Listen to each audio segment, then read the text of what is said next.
Ladies and gentlemen, thank you for joining us again for another episode of the Purple Rain Minute. I'm your fill-in host, Mr. Ant Pooh, and we're joined with a nice plethora of panelists, global, I might add. But first, we got our venerable leader, Mr. Michael Dean. How's it going, sir? It's going good. Let's get it. And all the way across the pond, we got Cece, Chloe. How's it going? Hello. I'm good, thank you. How are you? And in Sacramento, Mr. Big Sexy. Yo, let's roll. And all the way from the great north, Miss Candy. Hi there. All right, so we're on minute number 12 of Purple Rain.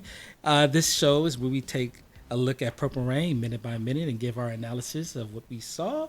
And right here, I'll get it started. We just got out of a dark place from the kid's home life. Unfortunately, Mr. Francis L. had to smack a hoe. Oh my god. Well, he did. He did. But you know, Hashtag Me Too movement. Go ahead. oh my god. You know you like dread. And we go into it. I'm going to be all over the place because we go to Morris and what is his name? Billy. That's right. Billy walking down the street. Billy in the perfectly fine Al Sharpton perm with the knockoff velour sweatsuit. And of course Morris in his pimp suit. And they're talking and plotting about the kid and the revolution. Now, I'm going to go ahead and just go over here and say Morris is foul. He's dirty. He's dirty macking. He's being catty patty. He's up there talking slick about the man's family. Like, come on, man. I understand. It's like, instead of worrying about getting that man out, like they say, tighten your band up and get up out the club. But I'm not going to take it all the way there. Cece, tell us, what did you think about this minute? Okay, so this bit right here is, I'm telling you, is pure gold. It is comedy. I'm sorry, I can't stop looking at Billy because he's just a character in his own right. His slang, the terms, I'm not going to lie. The slang is so dated, it's cringeworthy, but you know what? I'm going to let it slide. I'm going to let them live for this moment. Then Morris, I love me some Morris Day, honestly. But then I realized, are they swearing now? They're popping words because I think this is like the first time for me in the film where I realized, okay, this is where the 15 certificate comes in for language. So I thought, okay, he's really letting loose with the F words, the F bomb. And then I was like, you know what? Now I see where the story's starting to develop, where the music aspects are coming into it with the whole battle of the band sort of thing. And I thought, yes, now it's about to get real. This is where the story starts to turn up. We're going to see some action. We're going to see some double crossing. We're going to see something. I don't know what it's going to be next, but something's going to happen. And I feel like this conversation is very important in the film as well, where we, like I said, we start to see, okay, we're going to turn off on the music side of things. Things are going to start changing, dynamic, how these characters we've been introduced to at the beginning are going to start working together and for them to basically fight for their right to stay, basically. Billy, you mentioned his suit. I realized I think it's a bit too tight for him, and he's got bowling shoes. Honestly, they look like bowling shoes. I don't know what's going on in his feet in the briefcase. I'm sure there's nothing in there, but I can let that slide. Morris's coat, I think that's wool. It's white. Oh, it's don't get the clown in Morris's coat. Me and Nisa learned you can't speak on these clothes. Okay, sorry. I realized I'm thinking back to when this was recorded. I'm thinking it's about in this winter time. I'm like, Billy's wearing sunglasses in a city that's quite cold and cloudy. I'm trying to compare it to what it's like in London. There ain't really much sun when it's cloudy, so wearing sunglasses, you must be someone important. So he's the one who calls the shots, so to speak. And it's I just feel I love this conversation. I love it. It's good. Now, Mark, something that was interesting that Morris said. He said the kid plays a bunch of music nobody wants to hear. Now, this is Prince's movie, and I'm just saying I cannot imagine any other artist having a line like that that's supposed to be a biopic, however y'all want to pronounce it, where yes, Morris is a hater, Morris is his rival, but still, ain't no way in the world I would have somebody in my movie saying that. How did you interpret that? I I interpret it just like he said it, man. Morris is hating, and Morris is doing whatever he can do to get him up out the club, and he's putting things in Billy's ear. You're like, look, he ain't playing nobody wants to hear. They got beef in the band internally. Let me do something a little better. And Morris is just, like you said, he's just being foul, man. Now, the fact that it is Prince's movie, at the end of the day, it's still just that, a movie. And Morris can say that, but if you look within the context of the film, place was still packed. Yeah. And people turned out to come see Let's Go Crazy. So it's not like he was playing to an empty room. So Morris is just hating. But I will say this about Morris. The man single-handedly, made Stacey Adams, shares go triple or quadruple because nobody was rocking the Stacey's, and Morris is still rocking Stacey's, and people outside of the Prince world were rocking them. There was a cat on this TV show here called The District, the lead character, rocking Stacey's. I didn't know that. Wow. All right. Mr. Dean, what are your thoughts? Yeah, man, this scene signifies, to me, old school, in terms of like Billy. Billy to me is representation of that old school, boss man in the neighborhood, and the young bucks like Morris and Prince, sort of have to go through them to get put on. And I think this also sort of represents, like Prince is that new jack. At this time, he was sort of these outsider, cat who's a little different than everybody else. And the old school sort of player type dudes, they're like, who is this, what is this dude? He's not, he's kind of got that feminine, it's a different kind of style. To me, I see this as like this is that scene where they kind of show like cats don't know what to make of Prince. Like, when I look at like Rick James and how they was sort of like, who is this dude coming into the game? He ain't went through nobody. He looked different than us. He ain't that manly man. I actually see undertones of that in the way that they are presented. Because to me, Billy really comes out of that. I feel that 70s kind of vibe, older type dude who's sort of got the reins to the game. And Morris is essentially representing pimps and players type of dude, very manly I was gonna say type that. of cat. You know what I'm saying? Yeah. Right. And he's both, and it would be interesting scene if Prince was in the scene, right? But since he's not, they can really show that. And he's an outsider, Yeah, he's playing a lot of shit that nobody here. I think you see that in the movie later on when he's doing, Beautiful Ones, and even Darling Nikki. You can even see Billy kind of shakes his head like, this is some bullshit. Yeah. But of course we love it as the audience. But it was, I think this is kind of setting the stage for. To show that kind of stuff. And just in terms of what they are wearing, again, just to back up what was said earlier, at that time, Morris Day was a icon in the streets in terms of that dress. I know all the way here in Seattle, Washington, there was many a people who saw that and immediately went to the stores and bought that type of clothing. The baggies were a big thing. They were already big from the Second Time album. That was a thing in the streets. Oh, you got your baggies? You got your Morris shit? And so he was just sort of doubled down on that style. And that was very iconic to see him just walking down the street. Like, again, he really represented that pimp player type mentality. He was like, oh, shit, Morris Day is cold.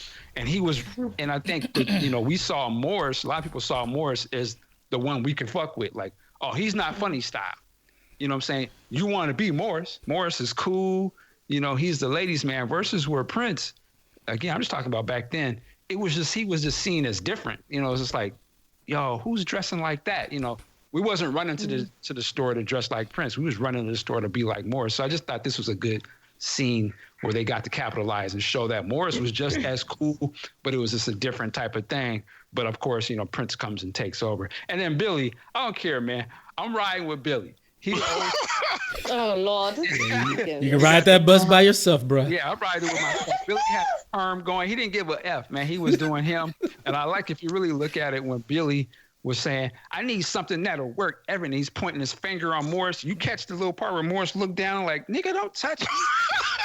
Wait, what? Yeah, ruined So it I twice, love too. that. I can see the little And I think things he's in doing there, the but same so that's shit. my take on the scene. I hear he's having a little Okay, problem Candy, with bring his it home for man, us. especially Lisa. Well, I definitely And think Wendy. that Yeah, they won't at be this point in the together for long. movie, this I'm telling- specific scene, it's a progression of villainizing Morris Day. That's what it is. At the end of it all, it is a testament to what is going on with Morris Day at this point in this movie right now. So he is becoming this, so to speak, this dark kind of like saboteur, and at like certain aspects of the scene, even their mannerisms just speak to me so vividly, because they're walking, and by the end of the exchange they're looking at each other and they look very put off. They look standoffish for sure. And Morris Day doesn't seem like the kind of motherfucker who would be like, oh hey, let me get into a fight. He'd probably get Jerome to get into the fight for him. So I think that this is a pivotal scene in this movie because it shows the movie actually blossoming into this this storyline, and I definitely see where where Billy's coming from specifically. Sure, I'm not on the Billy train at this point, but I can see that the kid is not playing the kind of music that he wants because it's his club, he owns it, right? But we as the outsiders looking in to this movie, we definitely see that this is what we want to hear. This is definitely what we want to experience. I mean, how could you not love The Beautiful Ones and Darling Nikki? And he's just shaking his head like, no, I can't do this right now. This is not the kind of music that I want in my club, which sucks for him. But I definitely see that kind of that roaring aspect of just straight up bitterness. They're just kind of highlighting and expanding on this kind of rivalry. And even if in real life it wasn't so much of a rivalry with Morris and Prince, because let's be serious, a lot of the times material was written, produced, and composed by Prince. And given that Morris Day is a genius in his own right, for sure, I just think that there is a sort of energy that comes off from this scene, and it gives off this this real type of who's a really good villain, like a Joker kind of villain, like a kind of villain that is comedic but also just very in touch with the fact that like you're trying to be sabotaging and you're trying to be a sort sneaky. of a sneaky. Yeah, you're trying to be sneaky. You're definitely trying to be sneaky and a little bit sleazy at the same time. It all centers around this sort of idea that this is what the plot is, where it comes alive. This is where it definitely flourishes into something that is going into making Morris the he's almost lovable in the way that he is still, what's the word, the protagonist in this film. Yeah. Can I just add, you're saying a lot of interesting things. I think that it's interesting if you look, and we're sort of jumping ahead of this minute, but to look at the actual, when you say villain of the story, I would almost argue that Prince is his own villain in this story, actually. Yeah, because even this scene starts off and says, basically letting you know that he gives no fucks about anybody else. He's supposed to. Yeah. This is an important meeting, and the kid ain't showed up. Man, I told you he's fucking up. He's kind of showing you how he doesn't care about nobody but himself. He's supposed to be there handling business, and he's not there. So of course, anything that happens after that, really is his. It's a consequence of his actions. And this is a club where we never see Dez into the picture, but obviously Dez is the other band, right? That is jockeying for position. So it isn't like Prince is a given to be here. He has to appreciate it and show Billy that appreciation. But I actually think that, to me, it really just shows the kid's character is the has to change in this movie. He's the guy who was beating women. He's the guy that doesn't care. He's putting people on blast during performances and doing all, acting crazy. Where Morris actually doesn't do anything bad, except for at the end, he makes a comment, but it's still the competition type of thing. He's never like trying to sabotage Prince. He comes, he's basically, I see Apollonia just like you see her. I'm trying to do this music. You trying to get in her drawers, But he's not. You know what I mean? Like he's not really the villain. I see it. I definitely see it.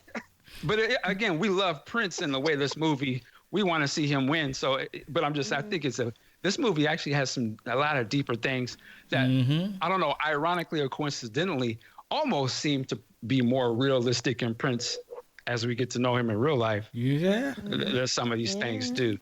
It's an interesting way to look at the movie. The one thing I'll take from this as well is that Purple Rain gets lauded for its musical pieces, the charisma of Prince, but just in this scene, there's a lot that gets unpacked here where that plays itself out moving forward.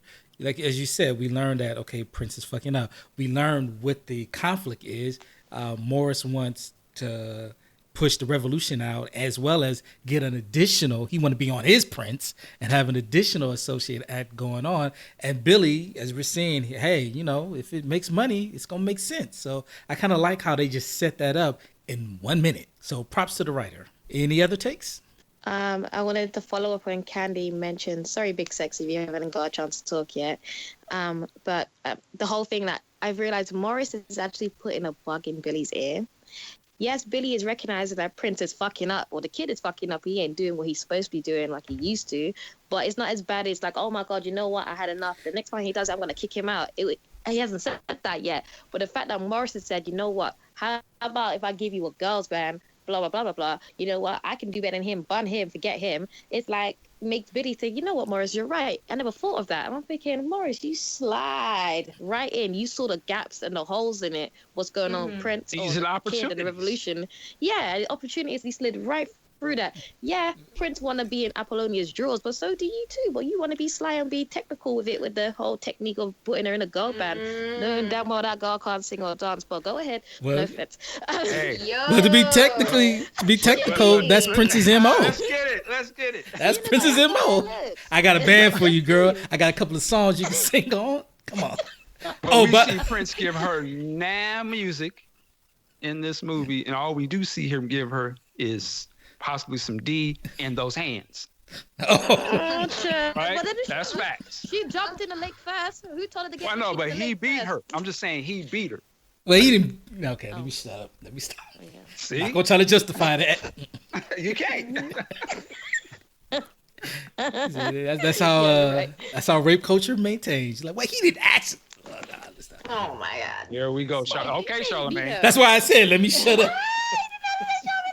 Sorry. Wow. Big Sexy. Sorry. Yeah, you know what? I'm good. I've said my piece again. I look at the scene that is frozen right now. It's a perfect dichotomy of two completely different styles. Morris on the right is, the musician, and Morris is clean and razor sharp. Musicians, other than Morris, generally don't look like that.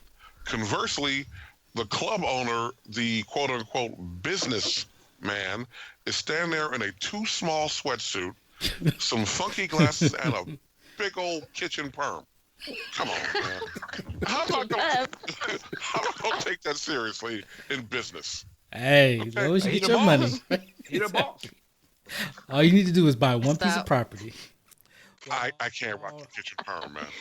Well, all right. Thank you all for listening. But before we get out of here, please find us on Facebook at Podcast Juice, on Twitter at Podcast Juice, and hopefully if you're watching this on YouTube, click that subscribe button, hit that notification button, as we will be bringing you, another 80 more of these episodes, and hopefully you'll be tuning in. Hit the like button as well. And if you really want to show your love for us, go follow us on Patreon. Mike, what's the link? Patreon.com/PODCASTJUICE. Podcast Juice, where you get the first exclusive on the newest podcast, Prince podcast interviews, as well as exclusive content that's only there. And as our venerable leader likes to say at this time, working like a job. Peace.